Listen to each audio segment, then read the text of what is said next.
Over the last month and a bit, I have been working on my very first cosplay armor build for Astrid from How to Train Your Dragon 3. I already have a first part up, which is linked in the description, so make sure that you watch that before you watch this one, because you're not gonna know what's going on otherwise. Oh, also stay tuned for a part 3. And with that out of the way, let's get straight back into it.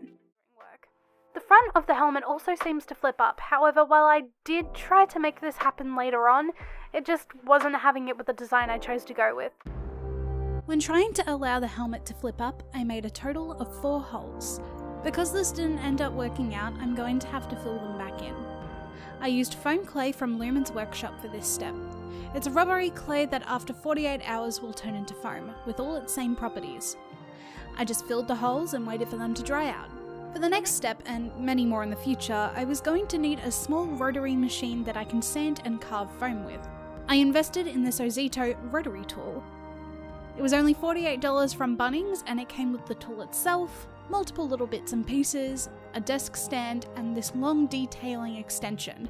This is what I will be primarily using for my work, as it gives me more control in smaller working conditions.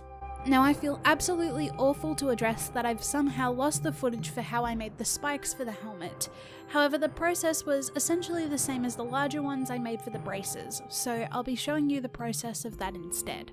Firstly, I sketched out and cut out large or small, bending triangular sections of foam. Depending on how thick I wanted the spike to be, I would cut out multiple sections of foam. For the braces spikes, I used 2 1cm thick foam pieces, and for the helmet, I used 2 5mm foam pieces for each spike. These were then sanded on the texture side for grip and cemented with contact adhesive and firmly attached together. Using the sanding tool, I tediously sanded off layers of the foam to create a sloping shape, getting wider at the bottom and narrower at the top. This was repeated for all the spikes until I was happy with them. For the ones in the braces, I added indentations to make them look more worn out and, for lack of a better word, bony. These were then attached with contact adhesive. The helmet spikes were placed out using dress pins. Slowly, I worked my way around the helm and attached each spike using contact adhesive.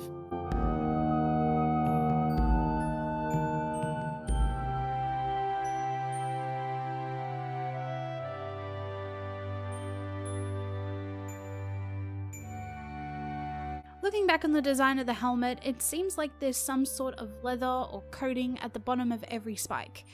To replicate this, I'm going to use our foam clay again. With the use of water, I'm carefully sculpting the clay around the spikes with a diagonal motion. I plan to be covering these with faux leather later.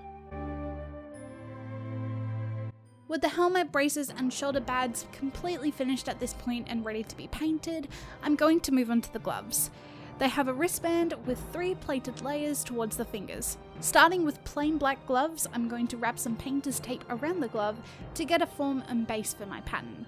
I'm then going to draw on top of this the shape of the piece and cut it out. Using the pattern, I transferred the design onto 5mm pieces of foam for the top 2 layers and then 2 smaller 2mm pieces of foam for the bottom ones. Using the same pattern, I altered it slightly to create a small leveled edge. These were also transferred and cut out of the respective layers' foam size. Everything was attached together using contact adhesive.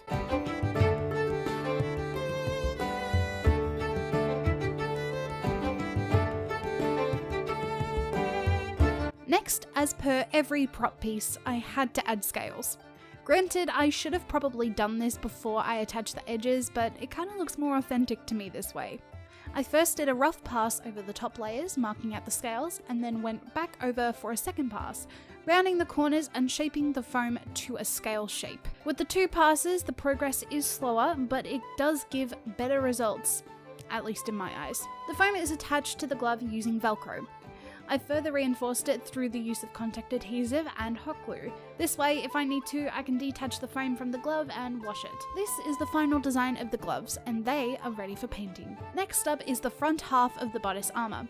If you don't own a dress mannequin like myself, you're going to need to build the pattern on yourself.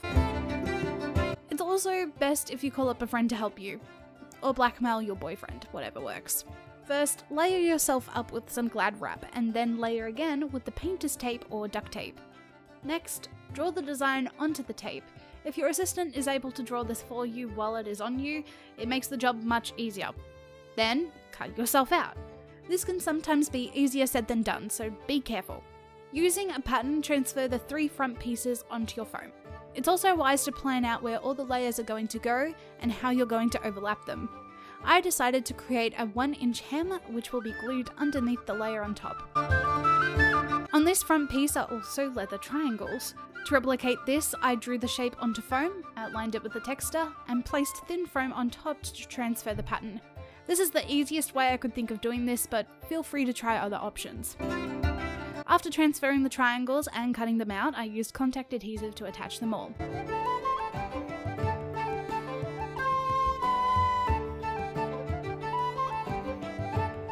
To connect the layers together, I decided to opt for hot glue. I felt like this was going to hold stronger than the contact adhesive for this purpose. To create the start of the shoulders, I made a small rectangle cut out of 5mm foam. I attached a slightly smaller rectangle in the middle with thinner EVA. A section was then cut out of the larger bodice piece, and the rectangle was inserted into this using hot glue.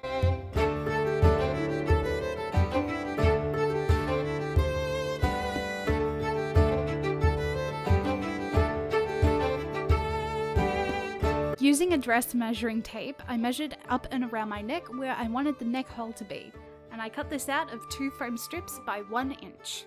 After a quick sanding for grip, I attached them together with contact adhesive. 2 shoulder straps from the pattern were cut out of 1.1cm foam.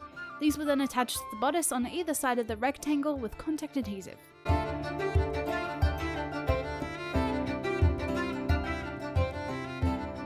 I marked out the height and length of the foam where I'm going to need to attach the neck hole, and then cut this out on each end. Now the foam will lay evenly on the surface all the way around. This was attached using contact adhesive, bending a little past up the shoulder and then detaching from the pad to finish the hole.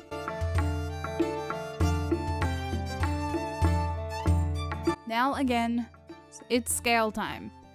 Because the scales are much bigger on the chest plate than the other armor pieces, I'm going to replicate the design from the concept art to a T and add a few more to fill up the gaps. I started by sketching each scale I could see from the concept art onto the foam itself with a grey lid. Then, once again, I spent a while on soldering.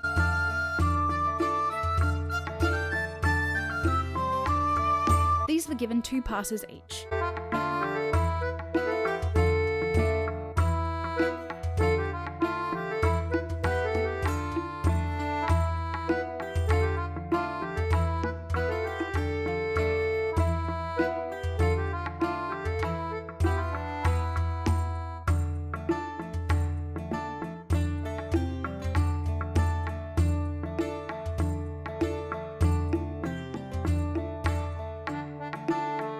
And there we have it, the front of the chest plate base.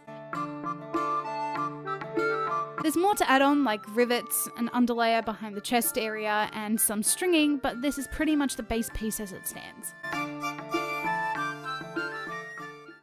And that's also pretty much where I'm up to at this point. The Christmas period and the whole of December in general slowed down my progress quite a lot. However, there are a few things that I need to mention about changes to the armor that have had to be made because of the movie's release. Absolutely no spoilers, but I was able to gather and notice multiple details that I wasn't able to get from the concept art and the originally released clips. As this video was ready to launch at the point of the movie's release, I've had to postpone the video and now add this bit onto the end. 2 bolts, or metal hinges, were added to the side of the helmet. These were made of foam clay and then stuck on to dry. The spikes on the braces previously mentioned in this video had to be removed and replaced with foam clay spikes, which were straightly triangular and had no grooves dremelled into them. Their inclusion previously is now solely to give example of how the helmet spikes were created. The braces were also given slabs of foam on the top which have small rivets. A trench line was also soldered straight down the middle of the braces where the new spikes are, and more smaller trenches were also soldered into the braces to create sections between the scales themselves. Thanks for watching, everyone. The support means so much to me. I have had so much support for this project on YouTube, on Instagram, and on Twitch, despite this being my first ever cosplay armor build. If you have any feedback or any questions about what I'm doing, please leave a comment down below because I will be responding to every single one if I can. As I mentioned, I have a Twitch channel now, which I will be streaming cosplay, crafting, and all that kinds of stuff, so that's right here. There's also a link in the description, so if you think a character is going to interest me and I might want to cosplay it, please leave it in the comments below or DM me on any of my social media and I might just do it. Thank you so much for watching. I will see you guys in the next video. Keep cosplaying.